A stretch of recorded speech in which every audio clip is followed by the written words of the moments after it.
sampah silakan dipungut dan kemudian ditempatkan di tempatnya.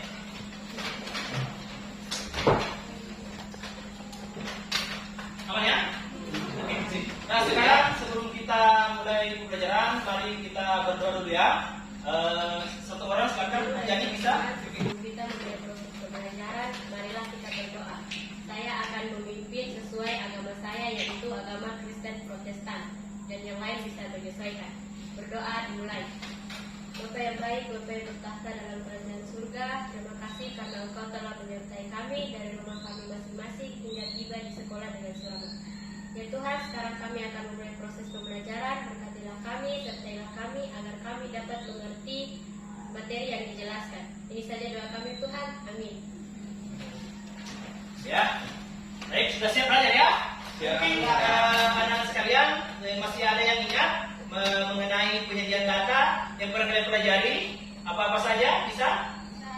Bisa ya? Silakan. Yang bisa menjawab silakan. Angkat tangan. Oke, Selvi silakan. Diagram batang. Diagram batang. Oke, baik. Bagus ya. Ada lagi? Najani? Diagram garis. Diagram garis. Oke. Siapa lagi? Ya, silakan.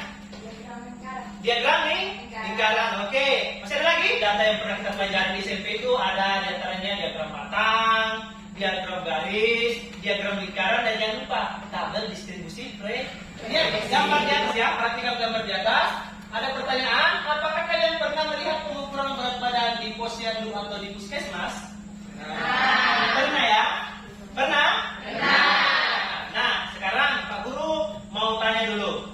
Kira-kira kalau misalkan satu desa atau satu kota memiliki balita yang banyak nih, bayi yang banyak, kira-kira bisa tidak kita sajikan ke dalam bentuk diagram biasa? Bisa ya? Bisa, jawabannya bisa.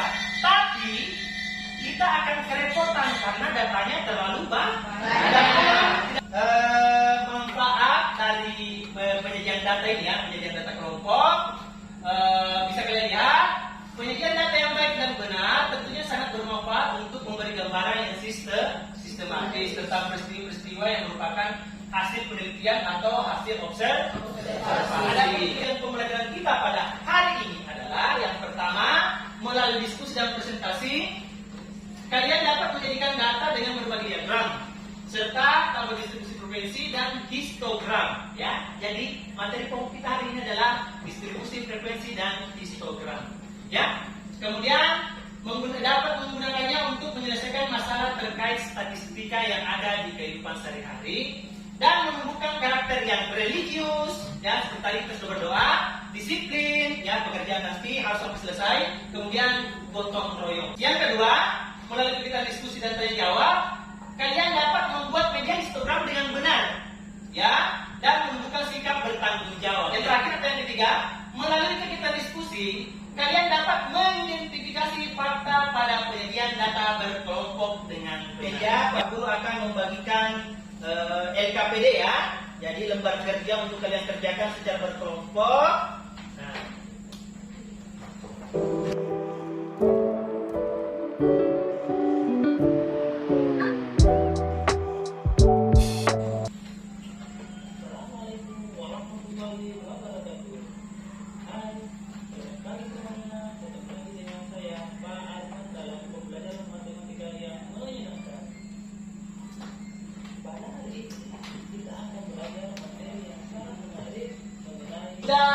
Lihat tadi bagaimana materi singkat mengenai cara menyajikan data berkelompok ke dalam bentuk histogram. Jadi sebelum histogram kalian harus membuat tabel distribusi frekuensi terlebih dahulu. Tema kita adalah kita akan membuat project. Ya, jadi pembelajaran kita ini modelnya adalah project based learning.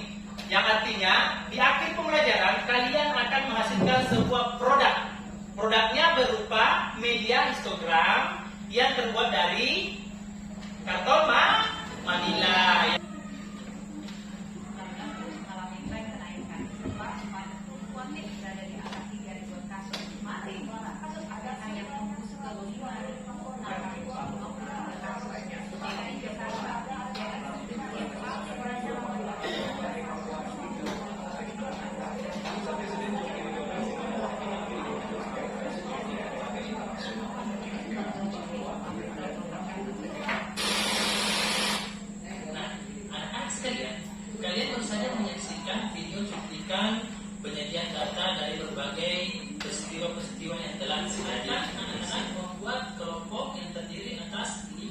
sampai 6 orang.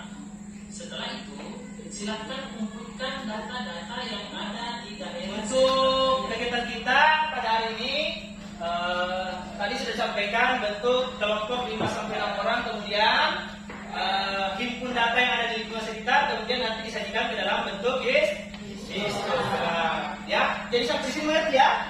Oke. Nah, untuk kriteria penilaiannya sendiri itu sebentar akan kita nilai. Yang pertama, kesesuaian data dengan histogram yang akan kalian buat.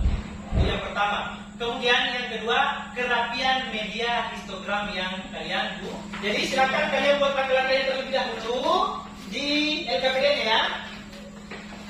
Di LKPD di situ diinstruksikan untuk yang pertama buat tabel distribusi frekuensinya ya. Nah, setelah itu baru membuat apa? Histogram ya. Jadi histogram itu akan kalian presentasikan di depan ya. Nanti sebentar terakhir. Sudah ya, aman ya. Bahan bawa semua. Bawa semua ya, aman. Kalau ada kesulitan bisa bertanya langsung ke guru ya. Dengan kita angkat tangan dulu ya. Oke, aman ya sampai sini ya.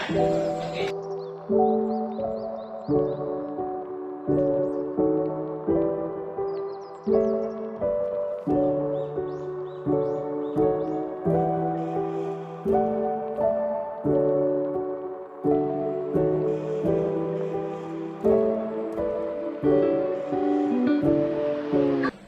Dari hasil tabel frekuensi di sini dapat kita ubah ke dalam bentuk histogram. Ini merupakan hasil histogram yang telah kami buat. Itu saja. Tepuk tangan.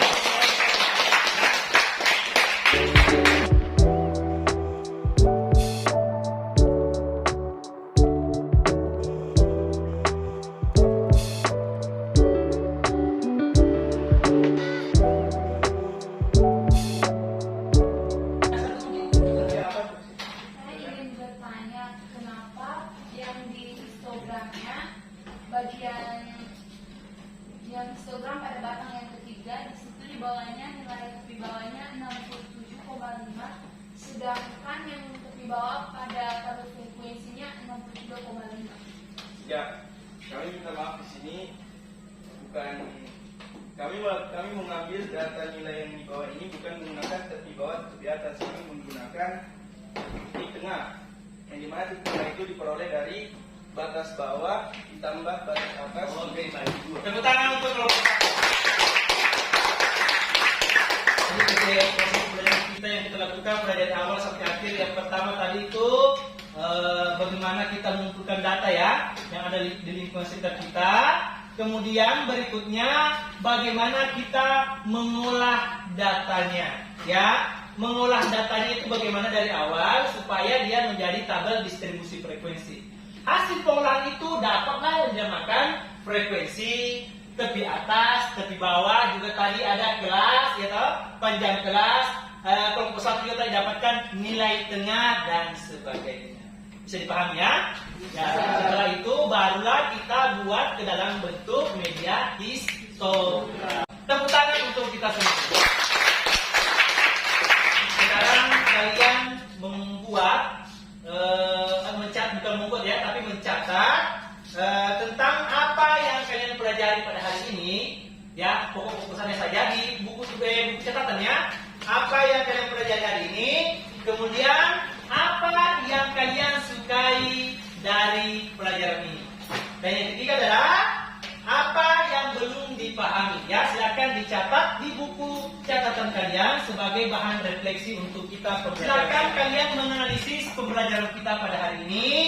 Menurut kalian pembelajaran kita model seperti ini itu apakah bagus atau masih ada yang kurang menurut kalian ya? Jadi silakan kesannya bagaimana, apakah model pembelajaran ini yang mestinya harus kita laksanakan di setiap pembelajaran atau perlu ada perbaikan di beberapa langkah. Sekarang Pak Guru akan memberikan post test ya, atau evaluasi terhadap hasil belajar kalian. Ya, jadi ini untuk mengukur seberapa jauh pemahaman kalian terhadap materi yang telah kita pelajari. Silakan ya.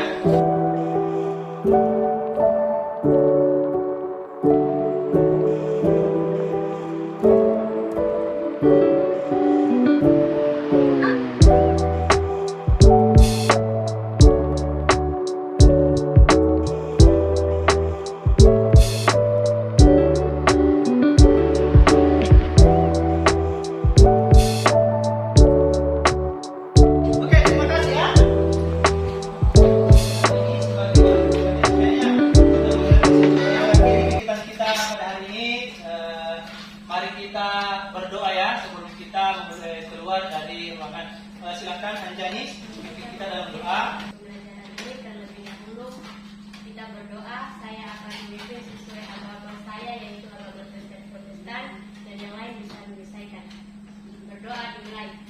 Ya Tuhan, terima kasih karena Engkau telah menyertai kami dari awal, pertengahan hingga akhirnya proses pembelajaran ini. Ya Tuhan, semoga apa yang dijelaskan tadi dapat kami mengerti dan menjadi bekal di kemudian hari. Ini doa kami ya Tuhan, amin. Baik, terima kasih Anjanis. Silakan balik ke produknya. Baik, anak-anak sekalian, terima kasih atas kerjasamanya. Mudah-mudahan pembelajaran kita dapat berguna untuk kalian semua. Apa yang Pak Guru sampaikan bisa teringat sampai saya ucapkan selamat siang untuk kita semua. Terima kasih kepada Pak Guru. Terima kasih Pak Guru. Sama-sama. Tetap semangat ya.